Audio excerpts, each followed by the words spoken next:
Uma boa tarde a todos. Vamos iniciando então mais uma reunião, sempre gratos a Deus, nosso Pai, nosso Criador, a Jesus Cristo, nosso Mestre, a Frei Fabiano, os Espíritos amigos.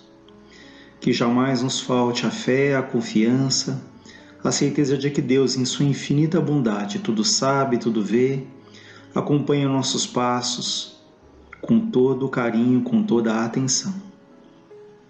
Pai nosso que estais nos céus, que está em toda parte, santificado seja o vosso nome, venha a nós o vosso reino de amor e de bondade, seja feita a vossa vontade soberana, justa, na terra como ela é feita em todo o universo. O pão nosso de cada dia nos dai hoje, perdoai, Senhor, as nossas dívidas, assim como perdoamos aqueles que nos têm ofendido. Não deixei-nos, Pai, cairmos em tentações e novos erros, mas livrai-nos de todos os males. Que assim seja. Nós hoje trouxemos um tema que está relacionado à fé. E no Evangelho segundo o Espiritismo, no capítulo 19, ele fala sobre a fé divina e a fé humana. Um espírito protetor, Paris, 1863, nos chegou essa comunicação. Ele diz: a fé é o sentimento que nasce com um homem sobre o seu destino futuro.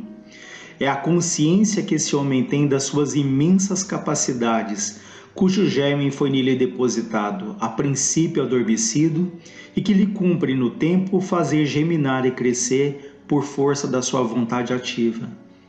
Até o presente, a fé foi apenas compreendida em seu sentido religioso, porque o Cristo a revelou como uma poderosa alavanca, mas apenas viram nele, no Cristo, o chefe de uma religião.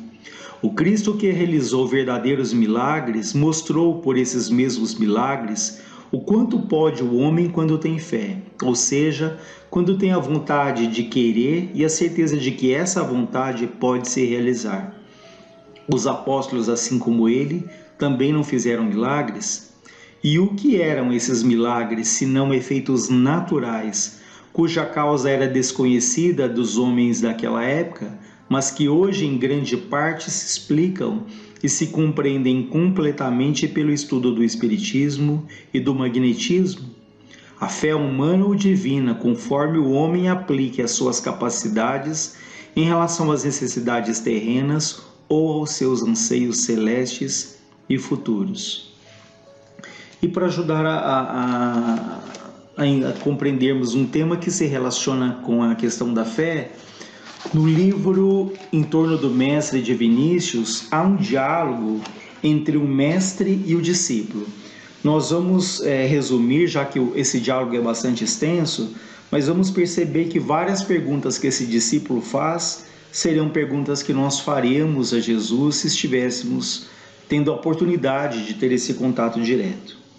O discípulo faz a primeira, inicia dizendo: Senhor, eu sinto-me desalentado diante das iniquidades, das injustiças do século. Parece que jamais os homens se mostraram tão rebeldes à razão e ao sentimento como nesses tempos. O mestre responde: desalentado? Por quê? Duvidas acaso da segurança do universo? Desalento é fraqueza, é falta de fé. E o discípulo diz: eu quero ter fé, Senhor, mas eu vejo a cada passo surgirem tais impedimentos e tais embaraços à vida do reino de Deus que o desânimo me invade a alma.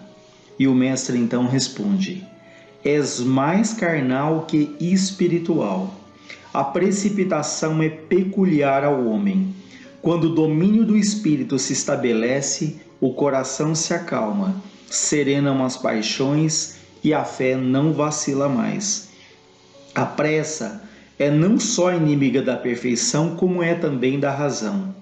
Os atrabiliários, os insofridos, jamais arrozoam com acerto. O reino de Deus há de vir e está vindo a cada instante para aqueles que o querem e sabem querê-lo. A vontade de Deus há de ser feita na terra como já é feita nos céus. Espera e confia, vigia e ora. Então vejam que esse discípulo, ele se sente desanimado, desalentado perante as inúmeras dificuldades que ele se depara, E o mestre diz a ele: desânimo é fraqueza, é falta de fé, né?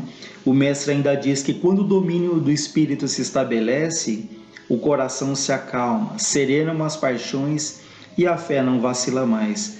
Isso deixa claro que quanto mais nós somos conquistando essa confiança em Deus, essa certeza de que Deus é bom, que Deus é justo, que Deus olha ali por cada um de nós, essa confiança, essa certeza, essa convicção vai trazer cada vez mais essa calma, essa serenidade. Ainda que fora muitas coisas difíceis aconteçam, ainda que externamente tudo pareça conspirar ali contra nós, mas essa fé robusta, conquistada, ela vai trazer ali essa serenidade, essa certeza de que nada vai acontecer ali sem a permissão de Deus. E essa fé é que traz ali essa convicção e essa calma, né? Que vai ali nos fortalecer dia a dia. E é o que ele fala aqui: a vontade de Deus há de ser feita na terra como já é feita nos céus, ou seja, não há nada que escapa do olhar, né, desse cuidado que Deus tem pela humanidade, por cada um de nós. Então não tenhamos esse receio de que parece que as coisas não têm controle, que parece que as coisas não têm ali um rumo, porque tudo que acontece, seja individualmente falando ou coletivamente falando, isso tem ali o olhar de Deus, tem o seu acompanhamento e tudo caminha para o bem.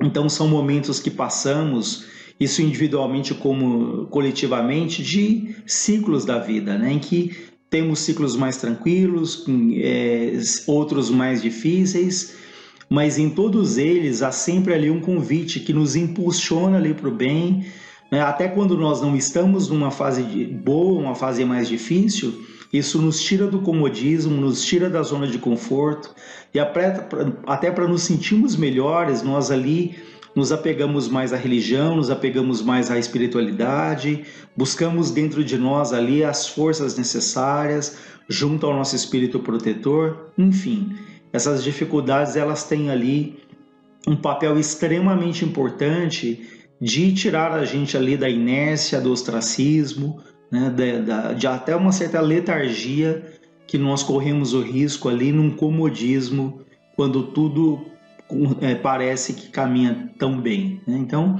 os momentos bons, eles são muito úteis, eles são extremamente importantes para nos fortalecermos, para consolidarmos ali esses ensinamentos que a vida tem nos dado, mas os momentos difíceis, igualmente, eles têm ali a capacidade de fazer com que nós desenvolvamos dentro de nós uma força que talvez até então ela seja desconhecida. Situações que nós falamos, eu não seria capaz de passar por isso, eu não teria a força necessária, né? Mas os Espíritos no Evangelho dizem uma frase que eu acho bem interessante, quando eles falam: nós te daremos a força necessária, se quiseres empregá-la. Então vejam essa preposição, esse se, olha, eles vão ajudar, e de fato eles ajudam, mas há uma condição, nós temos que querer, né? Então eles dizem: nós te daremos a força necessária se quiseres empregá-la. Então eles vão nos fortalecer, nos dar ali o suporte fluídico, a assistência, mas nós temos que querer ali empregar essas forças em nosso benefício e daqueles que a vida coloca ali ao nosso redor, né? E num outro momento o discípulo diz: bem sei, Senhor, que deve ser como dizes. Eu supunha, no entanto, que a obra de evolução caminhasse sem intermitências, né, sem interrupções. Por isso eu queria vê-la em marcha ascensional, triunfando dos óbices e tropeços com que os homens, em sua ignorância e maldade, costumam juncar-lhe o caminho. Essa vitória do mal sobre o bem, da opressão sobre a liberdade, me amargura, me angustia. Tal vitória é certamente efêmera, né, passageira. Contudo, é uma entrave à evolução, é uma pedra de tropeço que não se sabe por quanto tempo conservará o carro do progresso entravado. O mestre responde: enganas-te. A evolução é uma lei imutável. Não há forças, não há potências conjugadas capazes de a impedir. nem mesmo embaraçar-lhe a ação e a eficiência. Nem um só instante a obra da evolução sofreu interrupções na eternidade do tempo e no infinito do espaço. E o discípulo então diz: como explicas então, Senhor, a injustiça, a tirania, a mentira, a corrupção que ora imperam na sociedade terrena? O mundo estará evoluindo mesmo sob o influxo de tais elementos, ou seja, o mundo evolui mesmo com tanta injustiça, com tirania, com mentira, com a corrupção? O mestre então responde: erras nos seus juízos pelos motivos já expostos. Ignoras que é precisamente sofrendo iniquidades e injustiças e suportando a opressão que o homem vai compreender o valor da justiça e da liberdade? Não sabes que só a experiência convence os espíritos rebeldes? Vejam, só a experiência pode convencer espíritos rebeldes. Então, quantas situações difíceis acontecem do ponto de vista individual coletivo, mas que são experiências que ajudam que, quando nós somos rebeldes, que a gente perceba aquilo que Jesus vem ensinar. Ele diz ainda: não vês como os doentes amam a saúde? Né? Vejam, não vês como os doentes amam a saúde? Porque podemos ter uma saúde ali muito boa, termos os recursos das medicações, da assistência médica, termos um corpo perfeito, no entanto, nós não valorizamos, não cuidamos, né? E mais que nunca a vida está nos mostrando o quanto é importante cuidado com o espírito, mas também é importante o cuidado, o respeito com o próprio corpo. Então, quando nós estamos doentes, nós amamos a saúde, nós desejamos ardentemente o restabelecimento, não sentimos mais ali dores, né? Então, tudo isso ele está falando da experiência que é necessária, né? Então ele reforça: não vê como os doentes amam a saúde, não vê como os oprimidos sonham com a liberdade, não vê como os perseguidos suspiram pela justiça. Ou seja, quando nós nos sentimos injustiçados, nós clamamos, nós suspiramos, nós desejamos a justiça, que talvez até então nós nunca tenhamos nos preocupado com a justiça humana, com a justiça divina, mas a opressão, ela faz com que nós busquemos, que desejemos ali a justiça. Ou seja, passando pelas situações, pela experiência que, em muitas situações, somente passando por aquilo é que nós despertamos para a necessidade, para a valorização daquilo que nós tínhamos e até então nós não havíamos valorizado. Ele fala: julgas que essa geração adúltera, incrédula, se converta apenas com os testemunhos do céu, com as palavras do amor expressas no Evangelho do Reino? Supõe que todos se amoldam à graça sem o aguilhão da lei?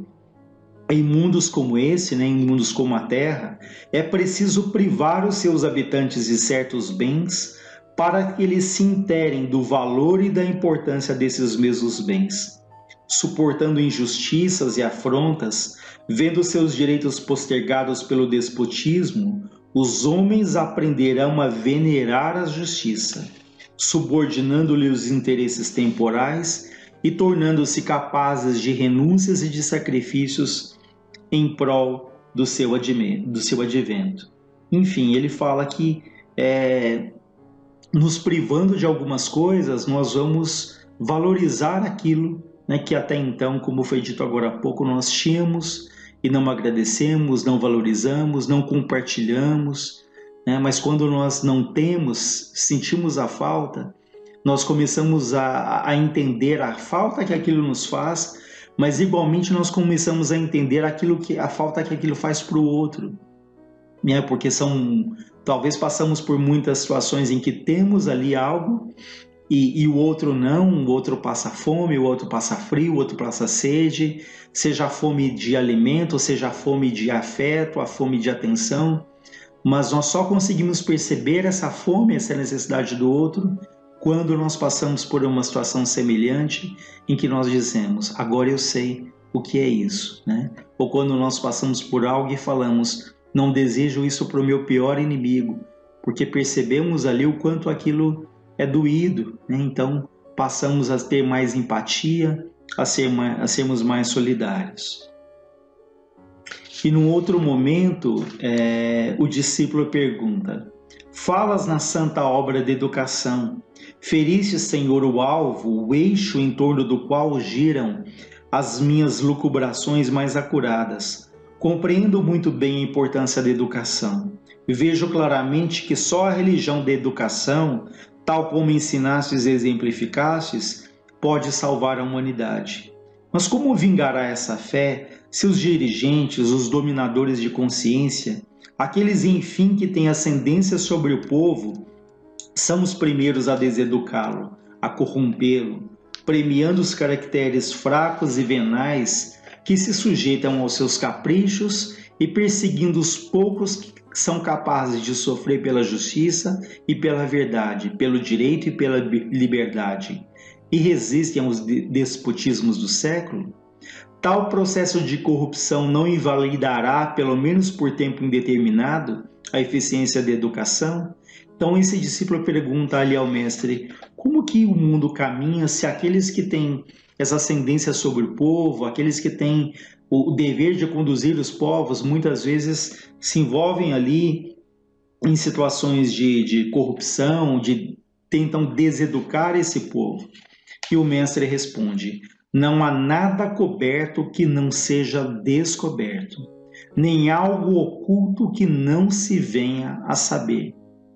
Então, tudo aquilo que está descoberto, em algum momento isso vem à tona. Aquela frase que fala que o escândalo é necessário, mas ai daquilo que for o causador, não é? Então, em algum momento, todo esse lixo que está ali submerso, ele vem à tona e as coisas ali se revelam. Ele diz ainda: falas em processo de corrupção que poderá deseducar o povo. Ignoras então que o espírito educado jamais se deseduca? Olha que interessante essa expressão. Ignoras então que o espírito educado jamais se deseduca? Ou seja, quando tivermos de fato essa educação espiritual plena, nada vai nos desviar desse caminho, né?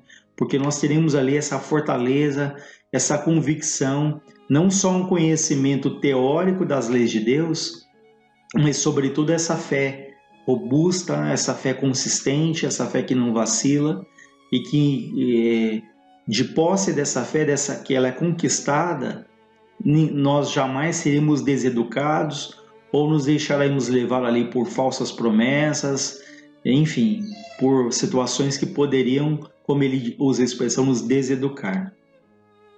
A lei é avançar e não retroagir. Os que se submetem às influências dos maus e dos prevaricadores, deixando-se corromper por falaciosas promessas, por falsas promessas, são espíritos fracos, egoístas, amigos da ociosidade, da vida cômoda e fácil. São os tais que entram pela porta larga e transitam pela estrada espaçosa e ampla que conduz à perdição. É possível que tais indivíduos se abastardem ao extremo, levados pelos corruptores de consciências, mas o dia do despertar há de chegar. Tanto maior será a reação, quanto mais o espírito se tenha degradado, e às vezes, o único meio de corrigir os cínicos, os hipócritas e os indolentes, os preguiçosos. Enfim, nós podemos ali nos deixar levar por falsas promessas, mas só somos seduzidos quando alguém propõe ali um caminho fácil, um atalho, que não passe pelo esforço próprio, pela conquista, não é? E é o que ele fala, que muitas vezes só ali a experiência difícil, as decepções, que vão ali nos fazer perceber e corrigir ali essas atitudes, né? O discípulo ainda continua dizendo: e os empreiteiros da corrupção, até quando continuarão entregues a tão abjeta tarefa? O mestre responde: eles são instrumentos inconscientes de punição. Os homens castigam-se mutuamente. São semelhantes aos seixos que rolam no fundo dos rios, arrastados pelas correntes da água. No começo eram ásperos, arestosos, mas à força de se entrechocarem e se friccionarem, acabam malizando-se, tornando-se polidos e brunidos, como trabalhados por mão de artista.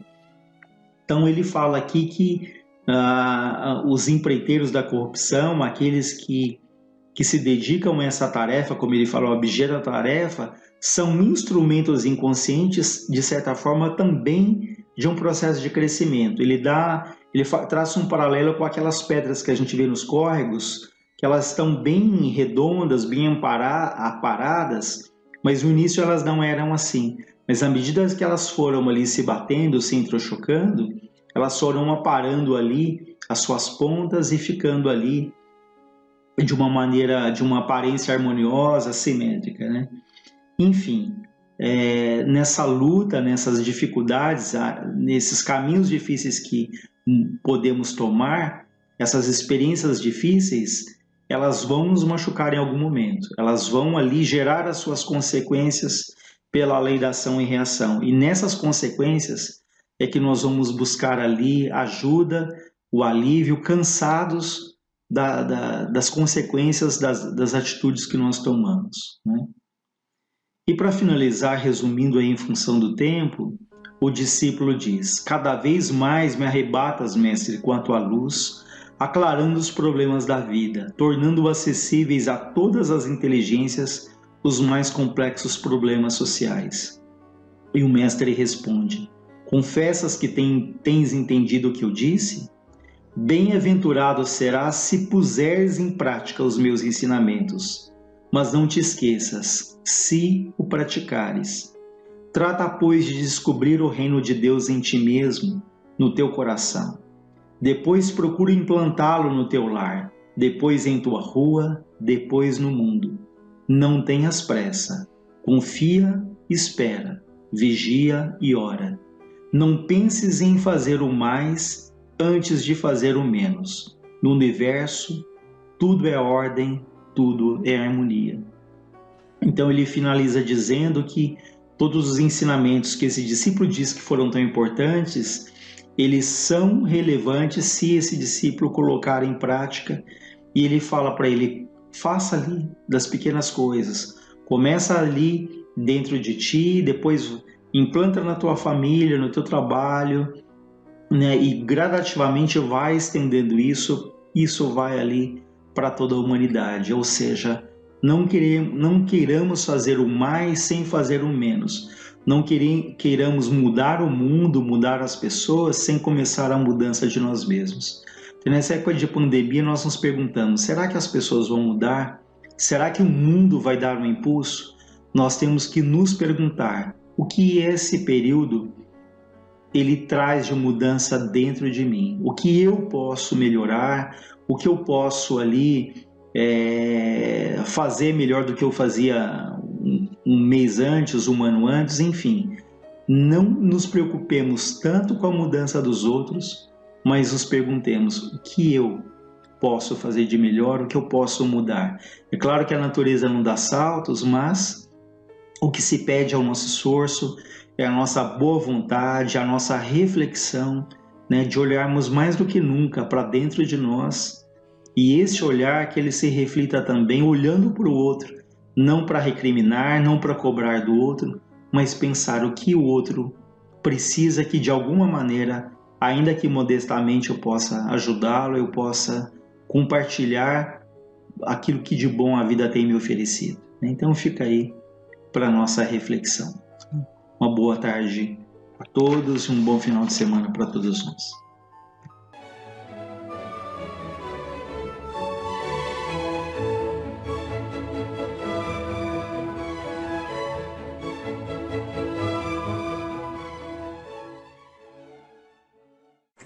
Boas tardes. Dando continuidade na nossa reunião de hoje, vamos comentar sobre um assunto que faz parte da nossa doutrina e da vida, que é justamente sobre a morte, né? Então nós vamos nos ater aqui ao capítulo 3 do Livro dos Espíritos, Retorno da vida corpórea à vida espiritual, a alma depois da morte. Em que se torna a alma no instante da morte? Resposta: volta a ser espírito, quer dizer, retorna ao mundo dos espíritos que deixou momentaneamente. A alma, depois da morte, conserva a sua individualidade? Sim, não a perde jamais. Que seria ela se não a conservasse? Não tendo mais seu corpo material, como a alma constata a sua individualidade? Ela tem ainda um fluido que lhe é próprio, tomado da atmosfera de seu planeta e que representa a aparência da sua última encarnação, seu perispírito. É a própria definição de perispírito. A alma nada leva consigo deste mundo? Resposta: nada mais do que a lembrança e o desejo de ir para um mundo melhor. Essa lembrança é cheia de doçura ou de amargura, segundo o emprego que faz da vida. Quanto mais pura, mais compreende a futilidade do que deixa sobre a terra. Muito bem. E aí, nós vamos direto para algumas outras perguntas, que incomoda muita gente, Então vamos lá. A separação da alma e do corpo é dolorosa? Resposta: não. O corpo sofre frequentemente mais durante a vida que no momento da morte. Neste, a alma não toma parte. Os sofrimentos que experimenta algumas vezes no momento da morte são um prazer para o espírito que vê chegar o fim do seu exílio. E aí, comentário de Kardec. Na morte natural, que chega por esgotamento dos órgãos em consequência da idade, o homem deixa a vida sem o perceber. É uma lâmpada que se apaga por falta de alimentação. Pergunta 155. Como se opera a separação da alma e do corpo? Rompidos os laços que a retinham, ela se liberta. A separação se opera instantaneamente e por uma transição brusca. Há uma linha de demarcação bem nítida entre a vida e a morte? Resposta: não. A alma se liberta gradualmente e não se escapa como um pássaro cativo que ganha subitamente a liberdade. Esses dois estados se tocam e se confundem. Assim, o espírito se liberta pouco a pouco de seus laços. Os laços se desatam, não se quebram. Bem, como já dá para perceber, e por vários comentários, a questão da morte é função do tipo de vida que se leva, do grau de consciência que se atinge. Portanto, a sensação da morte, para muitos, tem uma conotação e para outros há até uma impercepção disso, E é aqui que nós entramos com uma mensagem de Santo Agostinho, na Revista Espírita, de 1864, em que ele descreve sobre os espíritos que se creem ainda vivos. Então, são aqueles espíritos que nem percebem a própria morte, Então, vamos lá. Já falamos muito frequentemente das diversas provas e expiações, mas cada dia delas descobri novas. Elas são infinitas, como os vícios da humanidade, e como vós estabelecer delas a nomenclatura? Todavia, vindes de nos reclamar por um fato e vou tentar vos instruir. Nem tudo é prova na existência. A vida do espírito continua, como já vos foi dito, desde seu nascimento até o infinito. Para uns, a morte não é senão um simples acidente que não influi nada sobre o destino daquele que morre. Uma telha caída, um ataque de apoplexia, uma morte violenta, muito frequentemente, não fazem senão separar o espírito de seu envoltório material. Mas o envoltório perispiritual conserva, pelo menos em parte, as propriedades do corpo que acaba de sucumbir. Num dia de batalha, se eu pudesse vos abrir os olhos que possuís, mas dos quais não podeis fazer uso, veríeis muitas lutas continuarem, muitos soldados subir ainda ao assalto, defender e atacar os redutos. Vós os ouvireis mesmo produzir seus urros e seus gritos de guerra no meio do silêncio e sob o véu lúgubre que segue um dia de carnagem. O combate acabou. Eles retornaram aos seus lares para abraçar seus velhos pais, suas velhas mães que os esperam. Algumas vezes, esse estado dura muito tempo para alguns. É uma continuação da vida terrestre, um estado misto entre a vida corpórea e a vida espiritual. Porque se foram simples e sábios, sentiriam o frio do túmulo? Por que passariam bruscamente da vida para a morte, da claridade do dia à noite? Deus não é injusto e deixa os pobres de espírito esse gozo, esperando que vejam seu estado pelo desenvolvimento de suas próprias faculdades e que possam passar com calma da vida material à vida real do espírito. Consolai-vos, pois, que tendes pais, mães, irmãos ou filhos que se extinguiram sem luta. Talvez lhes seja permitido crer ainda que seus lábios se aproximaram de vossas frontes. Secai vossas lágrimas. Os prantos são dolorosos para vós, e eles se admiram de vos ver derramá-los. Envolvem vossos colos com seus braços e vos pedem para sorrir. Sorri, pois, a esses invisíveis e orai para que mudem o papel de companheiros no de guias, para que desdobrem suas asas espirituais que lhe permitirão planar no infinito e de vos trazer dali as doces emanações. Não vos digo, notai-o bem, que todos os mortos logo caem nesse estado. Não, mas não há um único cuja matéria não tenha que lutar com o espírito que se reencontra. O duelo teve lugar, a carne foi dilacerada, o espírito obscureceu-se no instante da separação e na erraticidade o espírito reconheceu a verdadeira vida. Agora, vou dizer-vos algumas palavras daqueles para os quais esse estado é uma prova. Oh, quanto ela é penosa! Eles se creem vivos e bem vivos, possuindo um corpo capaz de sentir e de saborear os gozos da terra. E quando suas mãos vão tocar, suas mãos se apagam. E quando querem aproximar seus lábios de uma taça ou de uma fruta, seus lábios se aniquilam. Eles vêm, querem tocar e não podem nem sentir nem tocar. Quanto o paganismo oferece uma bela imagem desse suplício, apresentando o tântalo tendo fome e sede e não podendo jamais tocar os lábios na fonte da água que murmura ao seu ouvido, ou o fruto que parece amadurecer para ele. Há maldições e anátemas nos gritos desses infelizes. Que fizeram para suportar esses sofrimentos? Perguntai-o a Deus.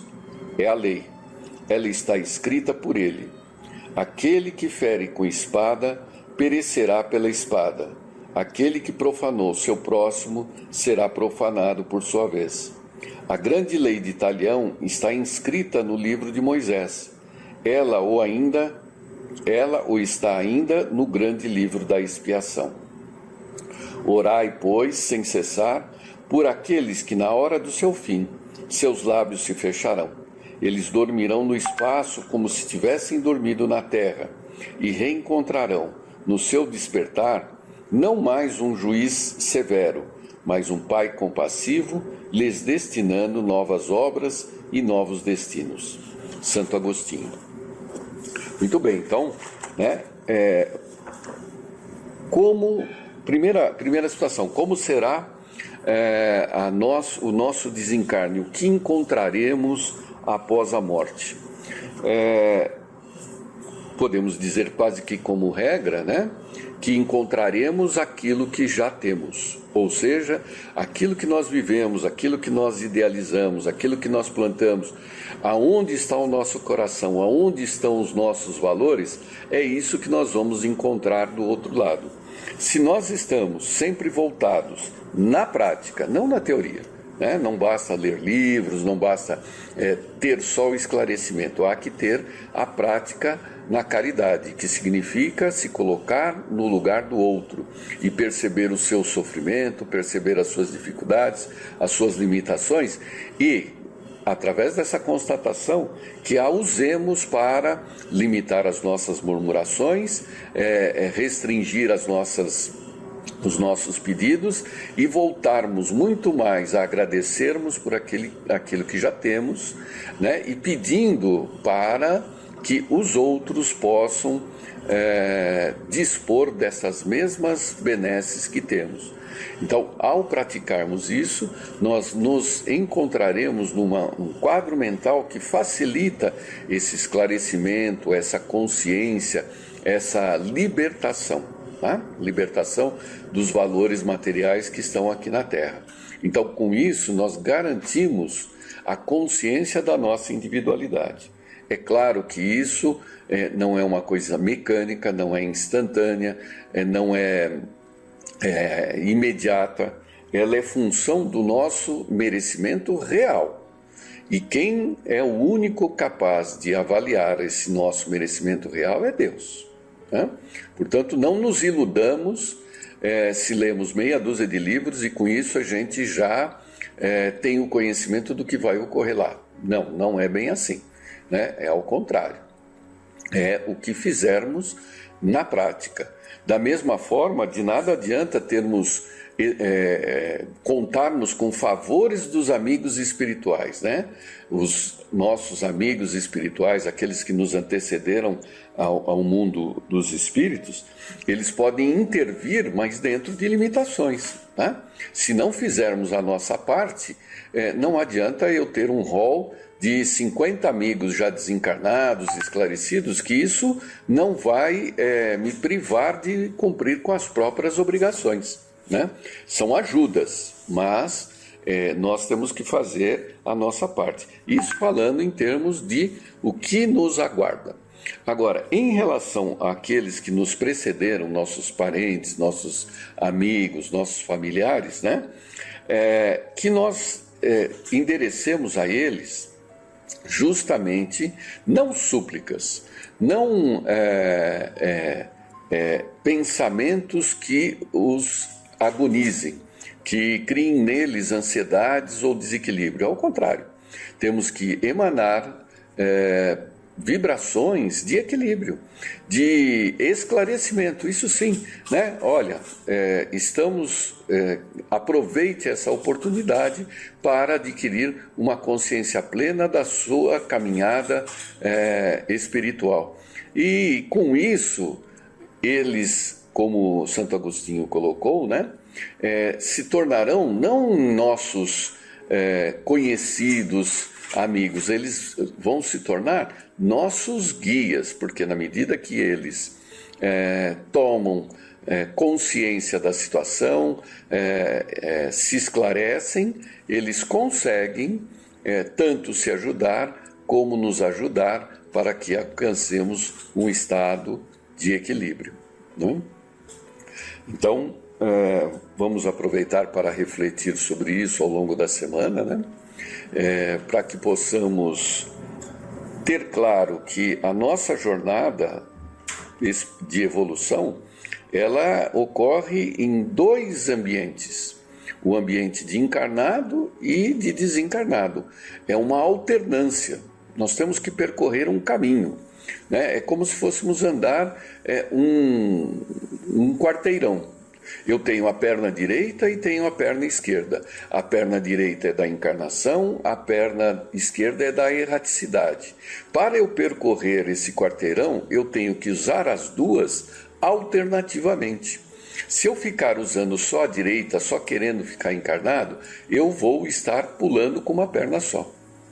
Se por outro lado eu estiver na erraticidade, evitando a encarnação, estou pulando com uma perna só. E aí não se anda, né? Não se progride. Nós temos que alternar. Então, ora encarnado, ora desencarnado, ora encarnado. E quando encarnado, desencarno, faço o balanço daquilo que eu fiz aqui como a perna direita, aí eu estabeleço novas metas e aí reencarna com outros propósitos. E assim, nessa alternância é que nós vamos percorrendo de quarteirão em quarteirão até chegar ao nosso fim, que é a felicidade junto a Deus. Então vamos aproveitar esses momentos para, mantendo-nos em sintonia com a espiritualidade superior, agradecermos ao Pai, através da prece que Jesus nos ensinou. Pai nosso, que estás nos céus, santificado seja o teu nome, venha a nós o teu reino, seja feita a tua vontade, assim na terra como nos céus. O pão nosso de cada dia nos dai hoje e sempre. Perdoa, Senhor, as nossas dívidas, assim como perdoarmos aos nossos devedores. Não nos deixeis cair em novas tentações, mas livra-nos do mal que existe dentro de nós mesmos. Porque é teu reino, o poder, a glória, a justiça, a esperança e o amor para todo sempre.